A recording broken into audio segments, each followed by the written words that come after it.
Serena, hi. Hi, it's so nice to speak with It you. is so nice to speak with you. I already love your energy. I want to hear all the things. Tell me everything right now. Absolutely. Well, I'm in Vegas right now. Ooh, So I had a great weekend in I Sin bet. City. I I've bet. committed a lot of crimes. What are some of the crimes? Not even crimes. What are some of the sins that you felt like you've committed this past weekend?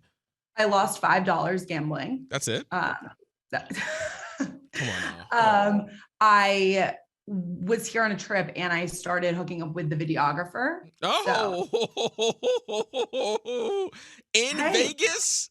in Vegas. Yeah. And let me tell you, I got a lot of good, great content. So, That is awesome. I want to hear about you quit. Did you quit your job during like quarantine? I literally quit my job 2 weeks before the pandemic and before lockdown. I Mm. wanted to be a content creator full time. I had been working at a media company before, and I was like, if I'm going to build an empire, it's got to be now. And then 2 weeks later, I was like, oh, here we go. And I realized it was like an optimal opportunity, like so many other creators saw in that moment to start making content. Cause this was like, who knew how long people would be on their phones, like literally like watching and absorbing everything that we make. So it ended up being a little bit of a panic in the beginning, and then it turned out to be a really great opportunity to build my brand and my empire. That's really interesting that you were able to look ahead and see that this was about to happen. So why not? This is the perfect opportunity for me to quit my job and focus on myself. Yeah. Well, I actually didn't know that lockdown was going to happen when I did Oh, it, but I'm really glad. Like everything happens for a reason. Obviously, we all wish the pandemic didn't happen, but I think that there was a moment where I was like, I could be one or two people. I could sit around and hopefully wait for it to end, or I can actually use it as an opportunity to make something. And I just saw like this is a really special time. Like everyone is home. Everyone is going to watch what I do instantly. So why not take risks? Why not throw things against the wall and like see what sticks? were you scared out of your mind? I only allow myself one day to spiral with Okay. anything in my life. Like Okay. you're allowed one day where you can literally think that the world is ending, your life is over, everything is never going to work out for you. Only one day. And then the next day it's time to get to work. And I realized I was like, I loved going live on Instagram. So I went live all the time. And then I was really single. And so that's when I started a dating show in my apartment on Instagram Live because I was like, let's kill two birds with one stone, career, love life, boom, bada bing. Did you expect Let's Bleepin' Date to get as big as it's gotten? No, not at all. I think that, there's this conception that like when you start a project or a podcast, a TV show, or even writing a book, like Mhm. you have everything all ready to go. Like you have Mhm. the logo, it's going to be a hit show from the second you do it. Like I really just went live and then I was like, I want to go on a date. I'm going to have my friend set it up. So I went on a live blind date and then people were so tuned in. And I was like, okay, I'll do it again next week.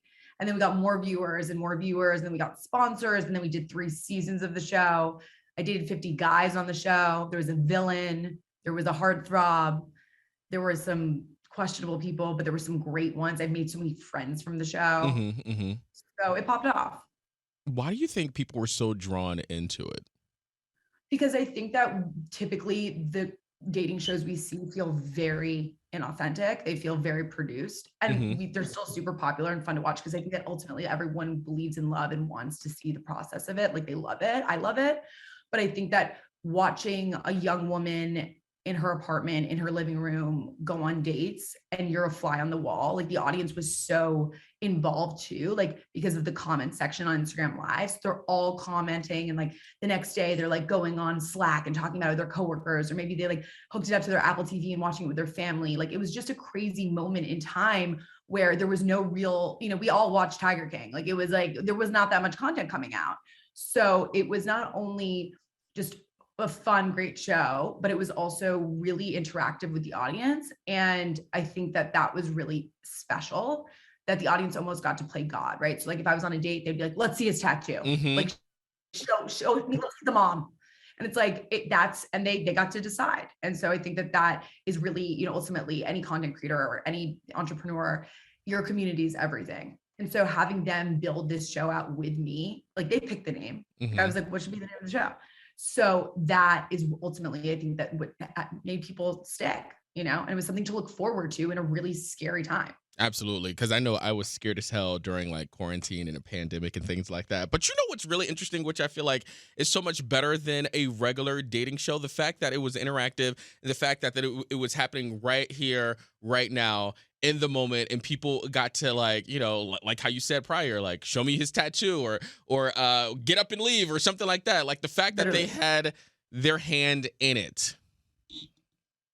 It's no, it was really amazing. And something that people always ask me is like, well, did you like any of the guys? Like, what happened? And I think that that was another really important point, which is like, I literally went on 50 like dates with 50 guys, right? Like, some of them got a second date, some of them didn't.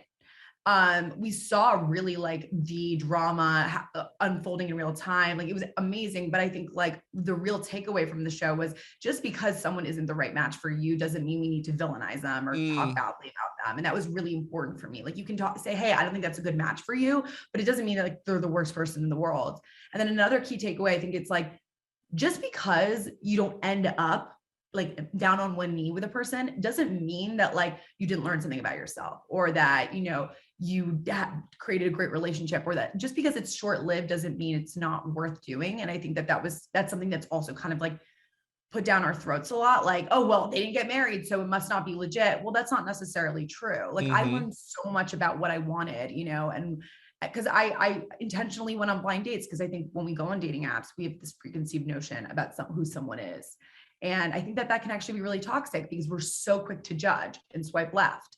And I'm telling you, every time I go on a dating app date, I get to the date, I'm like, damn, you are so hot. Like, I'm like, your pictures do not do you justice. So it's like, I feel like that was really important for me. I'm like, never tell me who I'm going on a date with. Give me your username right before I go on. I'll Mm-hmm. let them into the live. So I can really just come in like clean and just be like, hey, like, how are you? Who are you? That's awesome. What are some of the things that you feel like you've learned about yourself going on these 50 dates? I think that I learned to just unapologetically be myself. I think typically when we all go on dates, we leave the date being like, I wonder if they liked me. And I think that that was the first time where I'm like, did I like them? Like, did I like them? Like, it's not like I like me. So like, I'm not going to change. But I found that like, in the past, I would laugh at jokes that weren't funny. Like I would be like, I would just I wanted everything to be great. And I think that that was something else that was so great about virtual, and what the show really inspired was like, in that time period. And I really wish people would do it now. I mean, how much time would we save if we FaceTime or called someone before we actually went on the date with them to see if we would vibe? Because you're going to know within the first 3 minutes of being on that date. And you already did your hair and makeup, you already like got on the subway or in your car, like you picked a time, a place, you're eating, you're spending money. It's a lot of effort when really you're going to know very fast if you vibe. So I think that that was really interesting too, is like trying to get on a FaceTime or a phone call and inspiring people to do the same and go on virtual dates. Cause like, why not? At the end of the day, the foundation of any great relationship is conversation. Exactly. Exactly. Do you sit through a terrible date now? Honestly, no, I just go like, I'm very selective because now I've done the work. Okay. I did a lot of dating. You did your I know what I homework. want. Right. Right. And I think that, listen, it happens. I think that it's the worst, cringiest feeling when you want to leave and you feel guilty leaving. So I always, even if it's going amazing, I'm always a 2 drinks and ditch, always.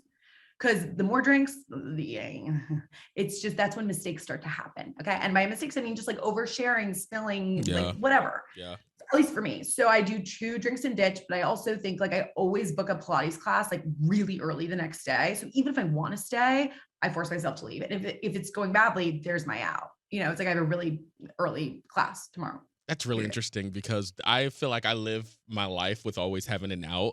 Like I will book things intentionally back to back to back to back just so I can say, "Hey, all right, I got to go. I have something to do at 2:30, but it was a pleasure hanging out with you." And it's the best excuse because it's like, you can even preemptively say it, right? Like, I'm so excited to get a drink. Could we do it a little earlier? Because I have to leave. So it's like, boom. Like, I think when it's the worst part is when you don't have anything prepared and you're on the date and you're like, how do I get out of this one? Exactly. Exactly. Yeah. Are But people like, yeah, go on. No, say what you're going to say. No, I just think it's also like, ultimately, I really believe we live once. And Mhm. I know that was a really original thought. And